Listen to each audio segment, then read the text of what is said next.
I'm very excited to be joined by Dr. Mark Miller, who's a reader in air pollution and health at the Centre for Cardiovascular Science at the University of Edinburgh, who is also a member of COMIAP, and he's going to be telling us about the cardiovascular health impacts of air pollution, especially PM 2.5.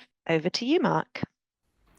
Good afternoon, everyone, and thank you very much, Larissa and colleagues, for giving me the opportunity to speak, and for Stephen giving me a brilliant introduction. I'm going to try and race through a few of the simpler slides so I don't repeat what Stephen has said. So I'm going to move on past the lungs now to talk about cardiovascular health, so that's the heart and the vascular system as well. I'm going to move on to the next slide, please. I am going to say click a few times because I have a few animations. I do apologise, but that's fine. So although I'm sure everyone in this talk knows that air pollution is bad for health, I really want to emphasise what a serious concern it is when we have all these other worries in our life. So I always start with this slide first of all to say why should we worry about air pollution? And to start with the first one, the top there, is that we know that air pollution affects everyone. So yes, there are people who are more susceptible to air pollution than others, but make no mistake, air pollution affects everyone. Whether you're young or old, you're healthy or you're sick, it even affects you before you're born in your mother's womb as well. One of the other sort of key reasons why we need to be concerned is everyone's exposed to air pollution as well. So you can see this map here. Now certainly air pollution is worse in some areas than the others, but if we look at things like the World Health Organization guidelines, more than 90% of the world's population, and it's probably more like 99% of the world's population, lives in levels of air pollution above recommended levels. And if you click to the next image, and this is just a quick graph just to show you, really the evidence is telling us that there's no safe level of air pollution. So we can't afford to be complacent, even in countries like the UK where we have more modest levels. So next slide, please. And the one other fact I want to highlight, and that draws me to the main part of the talk, is just what Stephen has mentioned here. I mean, if you click on this, you will highlight that we know that air pollution has affected lung conditions, and these are certainly very serious as well. But if you look around this slide, you can see now there's evidence that air pollution affects all organs of the body. And the cardiovascular system is particularly important. And if you click again, you will see that I've highlighted just a few conditions that are all related to the cardiovascular system which air pollution has been linked to. Next slide. And if you click to the first image, what I'm going to do is going to highlight two of the major cardiovascular conditions. This is ischemic heart disease and stroke.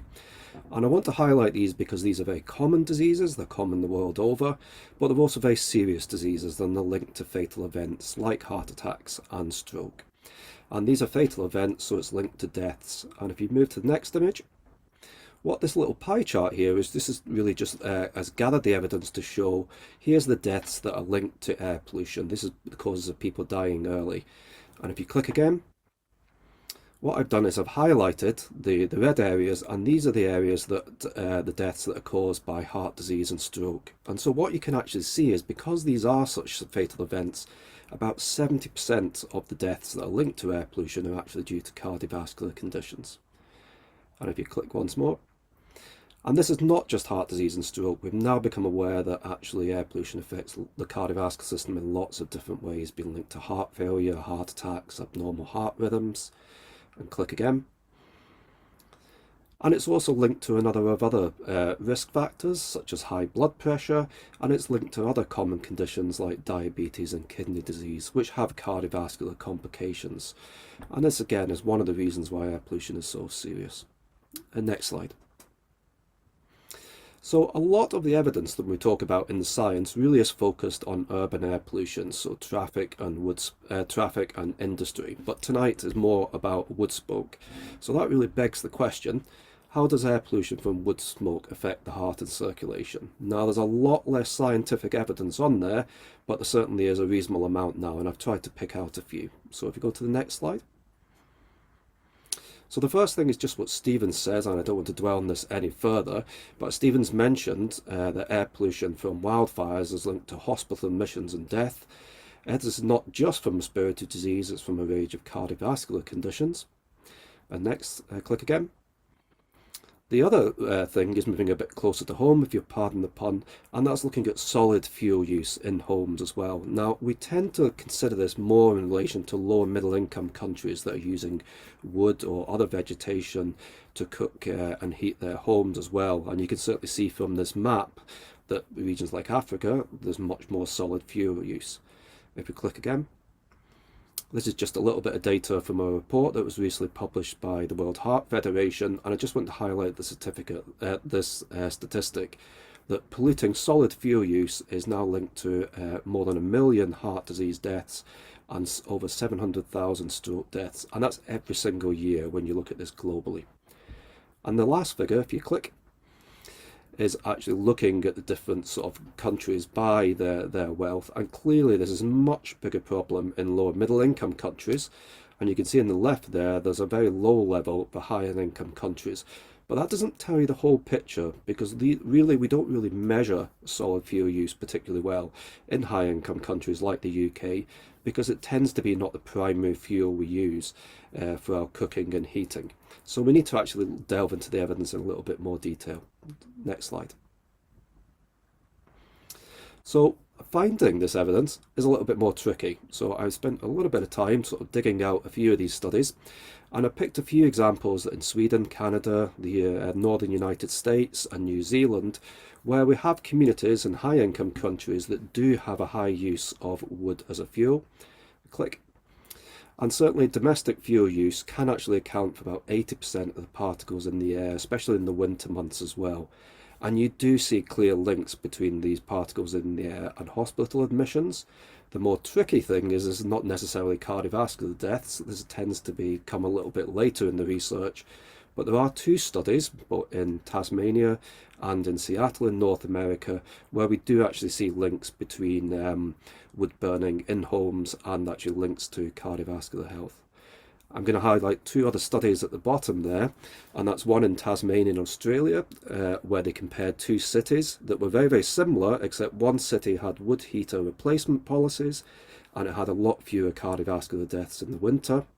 And then there's a study in Canada as well, where they looked at a community with domestic wood combustion as their major fuel, and they gave these communities air purifiers, and they tended to see signs of improvement in their vascular health. So that's the sort of population evidence there. But we do need more evidence, because these people are exposed to other air pollutants, and there's a little bit of inconsistency in the data. So I want to show you another different type of approach. If you go to the next slide. And I could show you lots of different evidence in here, but I want to focus on something which tends to get people's attention, and it's something we do in Edinburgh. And that's a type of study called a chamber study. And here we ask volunteers to sit in a chamber, and they breathe in certain air pollutants for a few hours under very controlled and safe conditions. Now, we've collaborated with groups in Sweden, and we've done lots of studies looking at diluted diesel exhaust, where we take this diesel engine on the left and we dilute the exhaust down to what it would be if you were cycling through extremely busy traffic.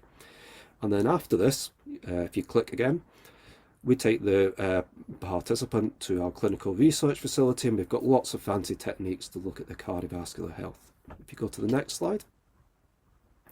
And I'm not going to present this research today, but really this was 10 years of research, and what we thought we'd see some effects on the cardiovascular system, but we were hugely surprised at just how many adverse effects something like diesel exhaust has on the cardiovascular system. And that's on blood clotting, heart rhythm, damage to the heart, blood pressure, and the blood vessels. And one more click. And all these effects together, all these short-term effects, will make you, if you're healthy, more likely to develop cardiovascular disease. And if you click again, and if you're somebody who has cardiovascular disease, they put you at risk of a fatal event like a heart attack and stroke. So if you go to the next slide. Yeah. Oh. Hello, Mark. It's Larissa. Just giving you your warning.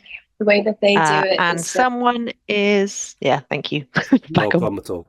This is my last major slide. I'll try to run through it, but I just want to come back to this is wood smoke. So we've done similar studies where instead of the diesel engine, we have a wood stove, and you can see these very tiny particles, these nano-sized ones that get into the circulation. These generate these harmful free radicals that Stephen has talked about.